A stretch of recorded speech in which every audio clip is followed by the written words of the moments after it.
Bonjour, alors aujourd'hui on va parler de valeurs italiennes, hein, notamment pour essayer de diversifier son portefeuille et puis atteindre d'autres niveaux géographiques pour se désengager un peu de la France et voir un peu ce que font nos voisins et chercher un peu les meilleures valeurs, notamment du côté des nations européennes. Donc là, on va commencer avec l'Italie.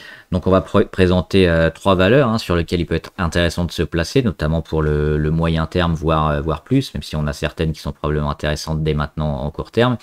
J'ai choisi aussi de pas forcément mettre les valeurs qui avaient déjà bien fonctionné. Notamment, on pense à une bancaire comme San Paolo qui fonctionne bien depuis des mois et des mois et qui arrive peut-être un peu sur des niveaux élevés. Elle a une performance intéressante. Ou d'autres. Alors il y a des grosses valorisations et puis d'autres un peu plus faibles qu'on peut découvrir. Alors comme d'habitude, avant de commencer, je rappelle que les informations et analyses données sur cette chaîne sont données à titre indicatif et ne peuvent pas être considérées comme un conseil en investissement. L'investissement en bourse est risqué et vous êtes responsable de tous les investissements que vous faites. La première, alors c'est un peu le joker.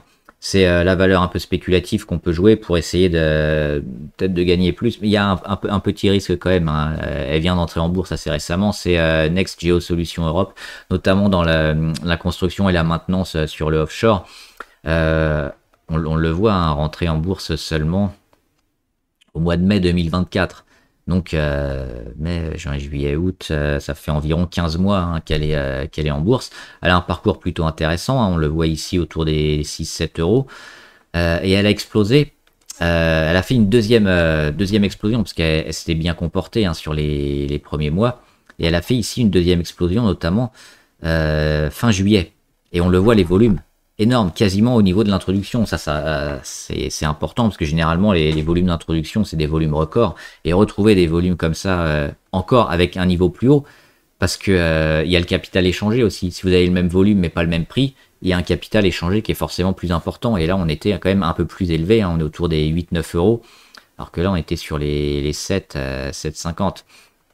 Donc, intéressant de voir quand même ce pic de volume intéressant qui casse une résistance à 9,14 et qui lance le titre, donc Next Geo Solutions Europe, vers les plus hauts. Ensuite, elle commence à consolider. C'est peut-être ça qu'on pourrait jouer, hein, la fin de consolidation et le redémarrage. On le regarde sur les indicateurs. C'est pour ça qu'en court terme, on va attendre encore peut-être quelques temps, mais elle pourrait redémarrer peut-être ici autour des 10,50. On verra, mais il y a certainement, après ce gros premier pic et cette période de consolidation, un redémarrage intéressant à jouer sur une valeur qui a quand même bien progressé. On le voit assez rapidement là, qui a pris 44% en 21 jours. Donc avec des volumes énormes. On va regarder les fondamentaux sur Next Geo Solutions. Donc forcément, on n'a pas trop de recul parce qu'elle vient d'être mise en bourse assez récemment. Mais alors, elle était déjà, on a les chiffres forcément avant l'introduction depuis 2020. Et on voit que les derniers chiffres sont intéressants et en train de vraiment se développer parce qu'on a ici le chiffre d'affaires en bleu en millions, 21 millions, 62, 53, 81 et 305. L'année dernière, elle a explosé. Le résultat net aussi qui progresse bien. L'endettement qui baisse, parce que là on a une valeur quand même super endettée, hein, avec très peu de fonds propres. On est autour de 40 millions pour 36 millions de dettes. On monte à 124 millions d'actifs, 104 millions de dettes. Et puis là, dernièrement, 221 millions d'actifs pour 78 millions de dettes. On a des fonds propres qui sont supérieurs à la dette, 142 millions, et la trésorerie qui a explosé aussi. Donc on voit que à court terme, notamment, hein, sur l'année dernière, on a une belle explosion du business model, désendettement, augmentation du chiffre d'affaires, les marges aussi. Enfin, tout va bien pour cette valeur-là. Donc ça peut être peut-être une valeur intéressante à prendre, on l'a dit. Une fois que la conso est terminée, jouer le moyen terme sur cette valeur-là. C'est un peu le joker en Italie. Après, on a deux autres valeurs. Alors, une que vous connaissez forcément, c'est Ferrari.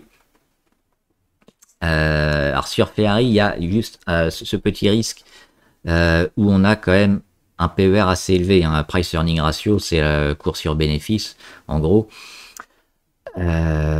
Est-ce qu'on peut voir notamment ici, hein, vous voyez le niveau moyen du PER année après année, donc 2016, 2017, 2018, etc. On est autour des 30, on a une baisse à 22, on monte en 2020 à près de 67, c'est beaucoup. On redescend sur les 39 et là dernièrement on était autour des 51. Ils me l'ont mis en consommation discrétionnaire, donc on est d'accord. C'est vraiment le luxe et l'ultra luxe, hein, Ferrari. On peut regarder alors quelques concurrents. Il y a des automobilistes, des constructeurs automobiles. Pour moi, ça n'a rien à voir. Et on a d'autres valeurs. Alors Porsche un peu plus, mais on est vraiment dans quelque chose d'un peu unique sur Ferrari. On peut pas vraiment la comparer à un constructeur auto, hein. C'est vraiment une valeur qu'on va plutôt avoir des PER identiques à ceux du luxe avec des PER très élevés. Donc forcément, parmi celles-là, c'est les plus élevés, hein, 46, mais elle a quand même des très bons chiffres. Et on voit que finalement, ces dernières années, sur Ferrari, hein, on est à un niveau entre les 30 et les 50. Donc pas forcément... on va retrouver le PER actuel, hein, sur Ferrari autour des 46. Donc...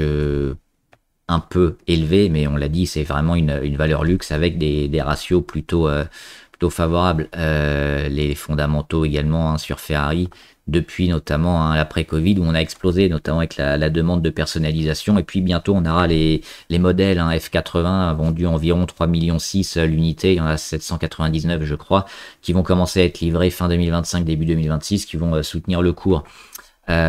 Chiffre d'affaires en hausse permanente ces dernières années.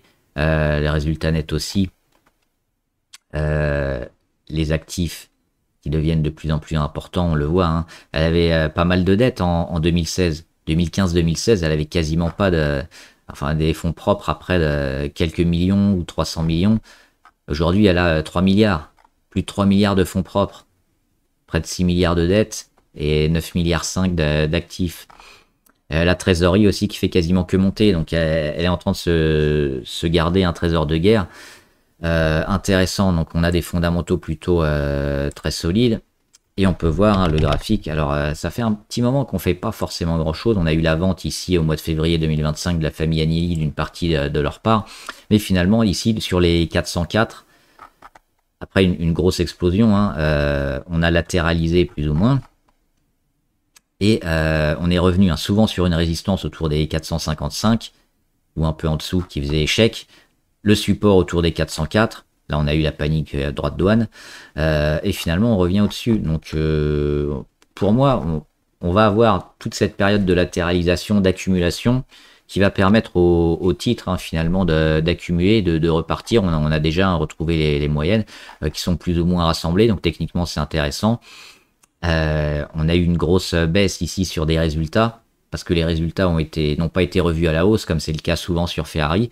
Un peu sévère, selon moi, pas que selon moi, parce que les résultats étaient plutôt bons quand même.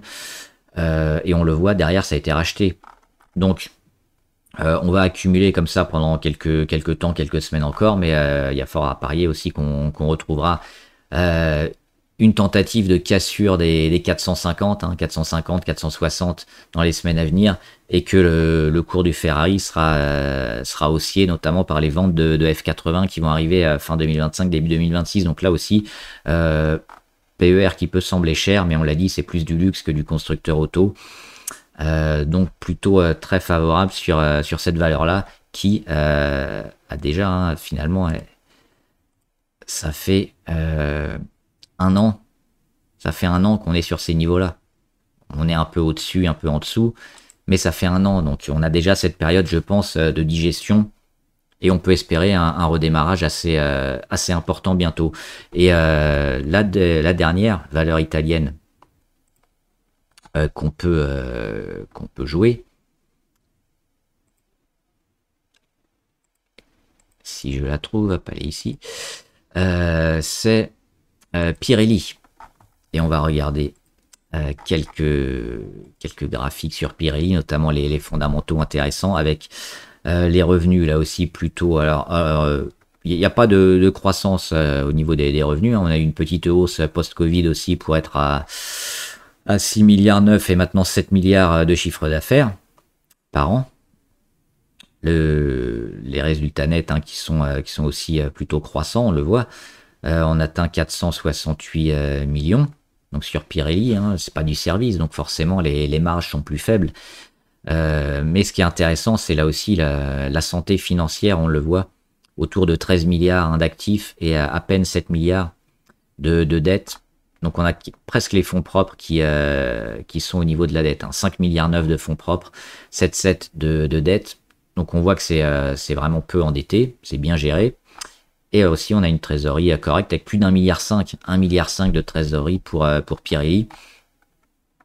Et je voulais voir aussi le PER. Alors on a une explosion du PER autour des 100, au-delà des 100 même en 2020, mais sinon elle a un PER plutôt bas, on le voit, autour des 12, 10, 9, 22. Et donc là, dernièrement, Pirelli, elle est à un PER de 11,8.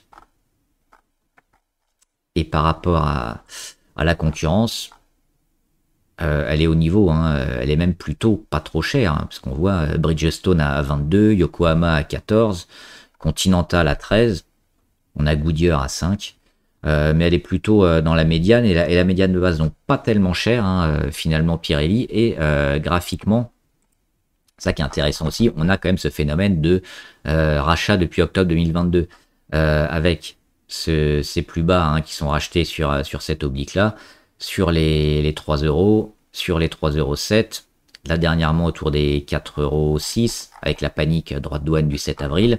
La résistance sur le plus haut du mois de janvier 2022, 5,95 euros, on le frôle au mois de mai 2024, on le frôle au mois de février 2025, on le touche, on le dépasse au mois de mai 2025, et puis après, qu'est-ce qu'on fait? Tentative, et derrière, on rend quasiment rien, et ça c'est un phénomène qu'on aime bien. Les tentatives de cassure et les rendus inexistants. Il n'y a pas de dynamique, il n'y a pas de dynamique négative qui se met en place, de rendu, de pullback finalement. C'est de l'accumulation un peu dans un range, avec le support intermédiaire sur les 5,6, la résistance à 5,9, 5,95, et là finalement on attend quoi finalement de casser pour se servir de cette résistance en support. On a toute cette zone qui pourrait encore être jouée, mais généralement on va pas au bout. On casse avant, et surtout quand on a des grosses hausses comme ça, ce qu'on surveille toujours c'est les moyennes les plus longues, notamment la moyenne à 200, et là on voit elle commence à se rapprocher. Donc ce qu'on joue sur Pirelli, c'est ça, c'est une visibilité plutôt intéressante, un PER pas très cher, des niveaux techniques qui nous indiquent clairement qu'on va aller casser les 5,9. Donc l'objectif d'aller certainement vers les 6,4, et ce sera que un objectif intermédiaire peut-être au niveau des volumes. On voit qu'on a eu quelques pics de volume après le revenu, le retour du 7 avril. On a eu quelques pics sur les plus hauts. Alors il n'y a pas encore d'emballement, mais ce phénomène ici d'accumulation et puis de rendu sur un niveau intermédiaire est très intéressant pour casser, je pense, à la hausse très prochainement. Donc Pirelli aussi intéressante à prendre maintenant, ou même si on a des retours sur les 5,6 ou sur la moyenne à 200, je pense qu'il faudra l'acheter. Donc voilà trois valeurs, une valeur un peu de joker, un peu plus spéculative, qui peut amener un peu plus de volatilité, et puis deux poids lourds avec Ferrari, peut-être un peu cher, mais qui le mérite selon moi, et Pirelli, qui a aussi des données fondamentales intéressantes, et puis techniquement là, qui donne des signaux vraiment prêts à partir. Donc voilà mes trois valeurs. Mes trois valeurs favorites sur l'Italie, où j'ai notamment fait exprès de ne pas prendre les bancaires qui sont encore favorables, mais je pense qu'ils arrivent sur des niveaux un peu hauts sur l'Italie. Voilà, dites-moi ce que vous en pensez, dites-moi si vous êtes investi notamment sur des valeurs italiennes, si vous êtes investi sur ces trois valeurs-là, ou si vous comptez en acheter prochainement. Dites-moi ce que vous en pensez en commentaire, et on en discutera. Bon trade, à plus!